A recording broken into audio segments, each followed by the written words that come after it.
A steady Pacific Northwest rain falling on your home can look completely peaceful from the inside.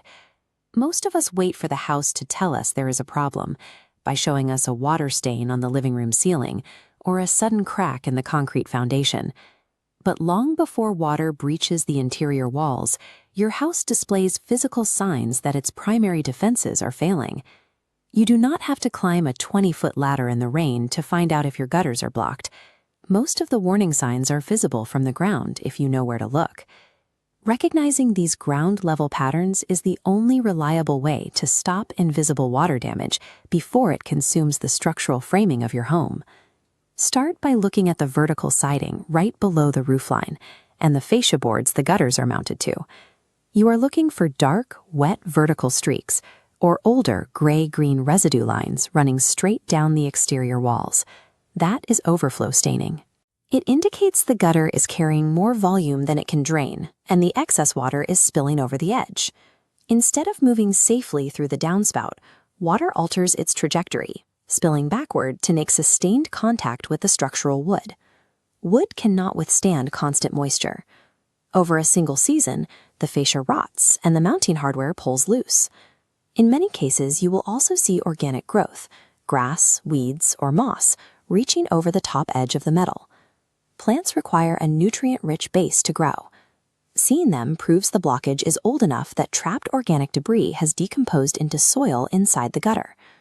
These surface stains and emerging plants prove that the primary drainage system has failed.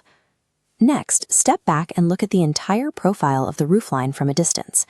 You are checking for any interruptions in the horizontal line. Look for physical sagging between the mounting brackets or visible gaps where the metal is pulling away from the eaves. Gutters are engineered specifically to carry the fast flow of fluid. They are not built to hold static mass. When compacted evergreen needles and leaves collect inside, they act like a sponge, creating extreme dead weight under sustained precipitation. From there, bring your attention all the way down to the ground level, looking exactly at the base of the downspouts.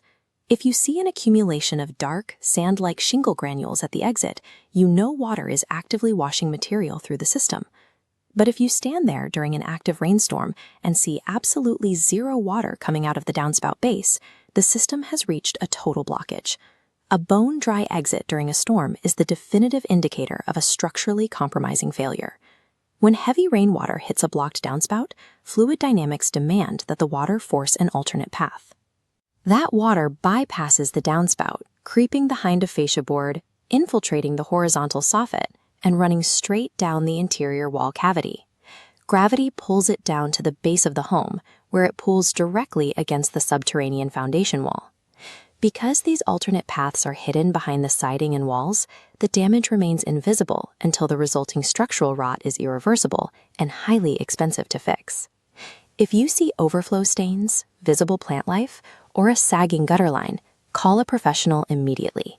These are active structural emergencies. If you notice heavy downspout granules, or your system simply has not been cleared in 6 months, schedule a routine cleaning before the next heavy rain cycle hits. Protecting the structural integrity of your home does not require a dangerous climb. You just need to stand on solid ground and pay attention to what the house is showing you.